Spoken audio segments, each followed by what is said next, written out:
அவர் பேசி முடிக்கும் வரை மேடையில எல்லாருமே ஏஞ்சி நின்னுக்கிட்டே இருந்தது.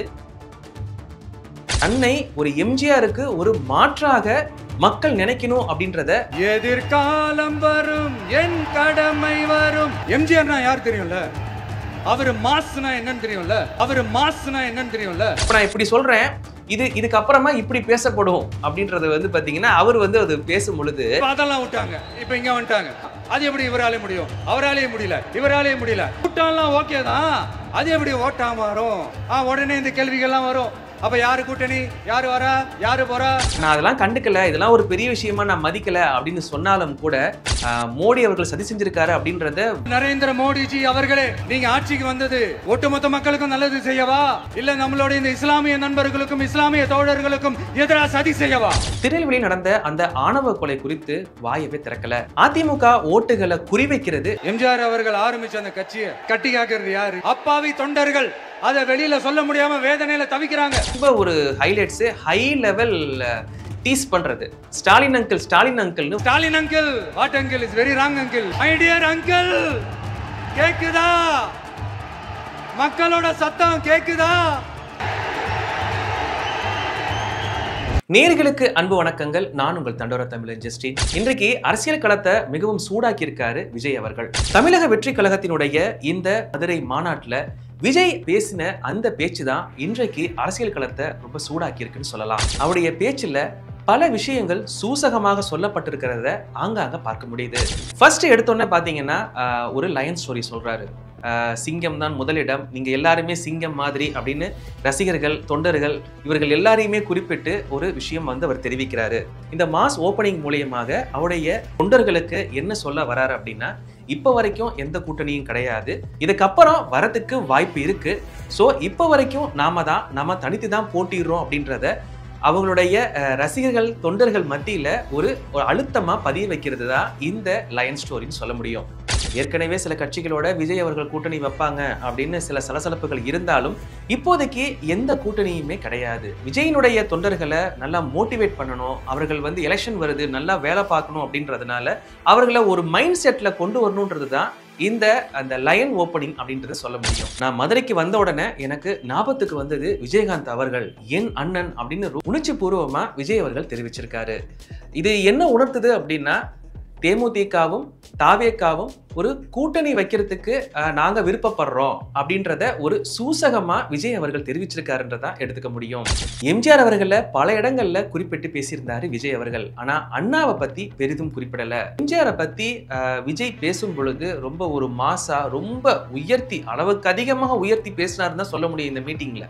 அதாவது தன்னை ஒரு எம்ஜிஆருக்கு ஒரு மாற்றாக மக்கள் நினைக்கணும் அப்படின்றத விஜய் ரொம்ப கண்ணும் கருத்துமா இருந்ததை பார்க்க முடிஞ்சது. விஜய் படத்தை எல்லாரும் பார்த்திருப்பாங்க, அதே நேரங்கள்ல எம்ஜிஆருடைய படங்களை பெரும்பாலும் பார்த்திருப்பாங்களா அப்படின்றது ஒரு கேள்விக்குறிதான்.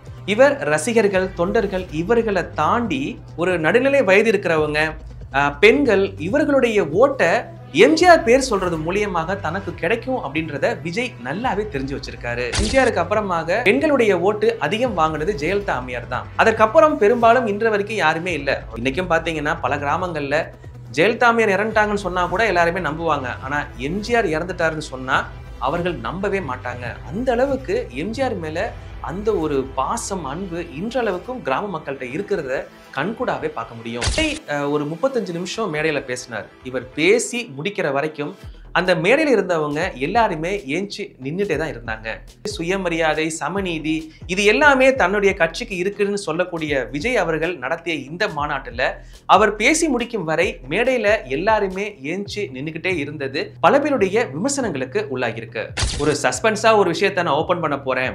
என்ன அப்படின்னா, மதுரையில வடக்கு தொகுதியில நிக்க போறது யாருன்னா விஜய், தெற்கு தொகுதியில விஜய், உசிலம்பட்டியில விஜய் அப்படின்னு சொல்லிட்டு எல்லா தொகுதியிலுமே தான் நிக்க போறேன் அப்படின்னு நினைச்சிட்டு தான் இந்த எலெக்ஷனை அணுகுங்க அப்படின்றத அவர் குறிப்பிட்டிருந்தாரு. எம்ஜிஆருடைய முகத்தை மனசுல பதிய வச்சதுதான் அவர் வாழ்ந்து முடிக்கிற வரைக்கும் மக்கள் அவரை முதலமைச்சராகவே வச்சிருந்தாங்க. அப்படி இருக்கும் பொழுது இந்த ஃபேஸ் வேல்யூ உடைய மதிப்பு விஜய் அவர்கள் நன்றாகவே உணர்ந்திருக்காரு. பொலிட்டிக்கல் ஸ்ட்ராட்டஜிஸ்ட்டை வந்து ரொம்ப தாக்கி பேசியிருக்காரு இந்த மீட்டிங்ல. சொல்ல முடியும், என்ன அப்படி சொன்னீங்க இப்படி சொன்னீங்க, ஆனா நான் இப்படி இருக்கேன், நான் இதெல்லாம் வந்து பார்க்கல அப்படின்றத வந்து அவர் சொல்லியிருக்காரு.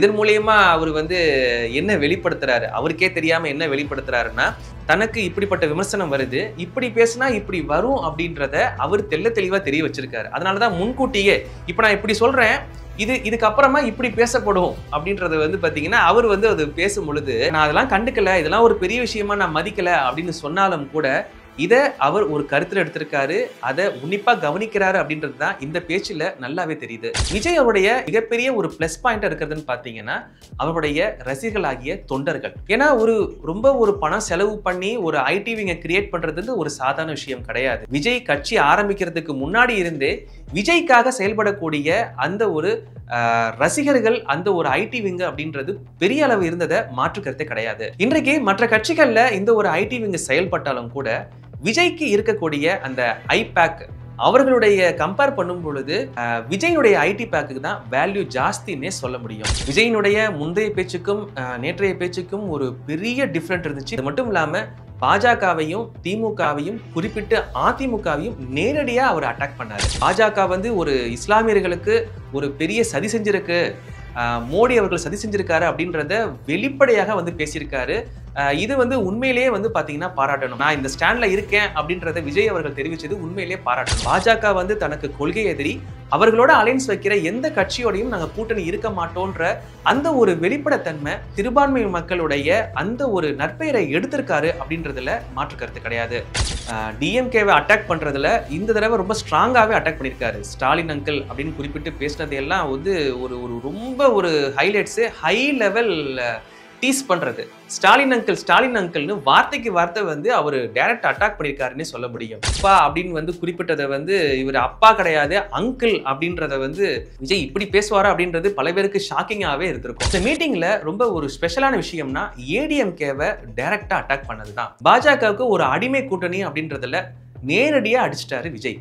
அதிமுக ஒரு நல்ல கட்சி, இதற்கு முன்னாடி நல்ல நல்ல தலைவர்கள்லாம் இருந்திருக்கிறாங்க அப்படின்றத சொல்லிட்டு இப்ப இருக்கக்கூடிய தலைவர் சரியில்லை, இதனால தொண்டர்கள்லாம் ரொம்ப வேதனையில் இருக்காங்க அப்படின்றத அப்படியே மறைமுகமா அவர் தெரிவிச்சிட்டாரு. இதன் மூலியமாக அதிமுக ஓட்டுகளை குறிவைக்கிறது நல்ல வெளிப்படையாகவே தெரியுது. அதிமுகவினுடைய தற்போதைய அந்த வெறுப்பு ஆதரவாளர்களை தனக்கு சாதகமா மாத்துறதுல விஜய் பல விதங்கள்ல முயன்றுட்டு வருது இந்த பேச்சின் மூலியமாக நன்றாகவே தெரியுது.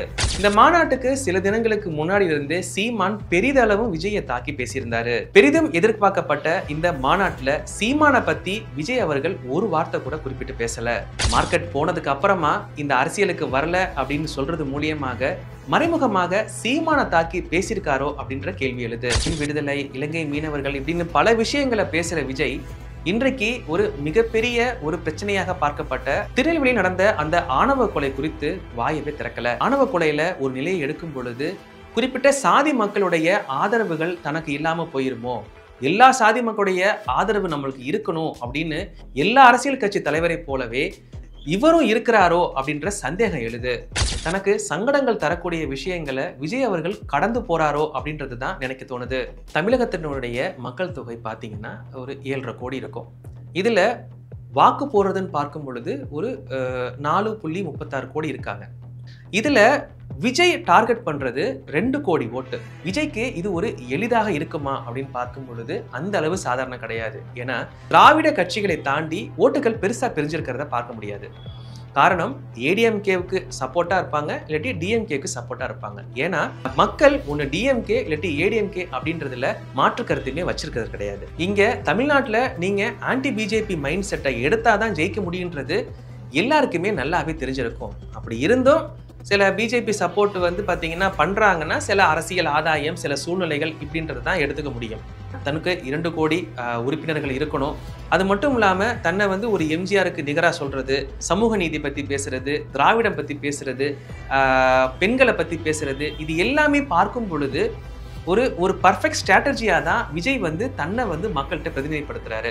விஜய்க்கு எந்த கட்சியினுடைய வாக்குகளை பிரிப்பாரு, பெரும்பாலும் எந்த கட்சி வந்து விஜயால பாதிப்படையும் அப்படின்னு பார்க்கும் பொழுது டிஎம்கே பாதிப்புன்றது ஒரு ஆப்போசிட் கட்சியா இருக்கும். ஆனா ஓட்டுக்கள் இழப்பு விகிதத்துல அதிமுகவும் நாம் தமிழர் கட்சிக்கும் ஒரு மிகப்பெரிய ஒரு பின்னடைவா இருக்கும்னு தான் அரசியல் வல்லுநர்கள் தெரிவிக்கிறாங்க. சில ஆண்டுகளுக்கு முன்னாடி வரைக்கும் முதல் தலைமுறை ஓட்டு யாருக்கு இருக்குன்னு பார்க்கும் பொழுது சீமானுக்கு ஒரு பெரிதளவு இருந்துச்சு. ஆனா அதே வேளைகள்ல வரக்கூடிய அந்த எலெக்ஷன்ல விஜய் அவர்களுக்கு நிறைய கிடைக்கிறதுக்கு வாய்ப்புகள் இருப்பதாக சொல்லப்படுது. இதுல இன்னொரு முக்கியமான விஷயம் என்னன்னு பார்க்கும் பொழுது விஜயினுடைய இந்த அரசியல் பிரவேசம், அவர்களுடைய இந்த ஸ்லோ அண்ட் ஸ்டெடி பாலிடிக்ஸ் சில நேரங்கள்ல சில கட்சியை முழுமையாக அழிக்கக்கூடிய திறனை பெற்றதாகவும் அமையறதுக்கு மிகப்பெரிய காரணமாக இருக்கும். மொத்தத்துல விஜய் அவருடைய இந்த அரசியல் மாநாடு திரைப்படம் ரசிகர்கள் மத்தியில ஒரு மிகப்பெரிய ஒரு பிளாக் பஸ்டராகவும், எதிர்கட்சிகளுக்கு மிகப்பெரிய ஒரு தோல்வி பயத்தை காட்டுவதாகவும், ஒரு பாட்டு சில காமெடி சீன் அப்படின்னு குறிப்பிட்ட தினங்கள் வரைக்கும் ஒரு ஓடக்கூடிய ஒரு நல்ல படமாகவே பார்க்கப்படும். விஜய் அரசியல் பத்தி நீங்க என்ன நினைக்கிறீங்க அப்படின்றத கீழே கமெண்ட்ல தெரிவிங்க. மேலும் இது போன்றது ஒரு நல்ல வீடியோல நம்ம சந்திக்கலாம். நன்றி, வணக்கம்.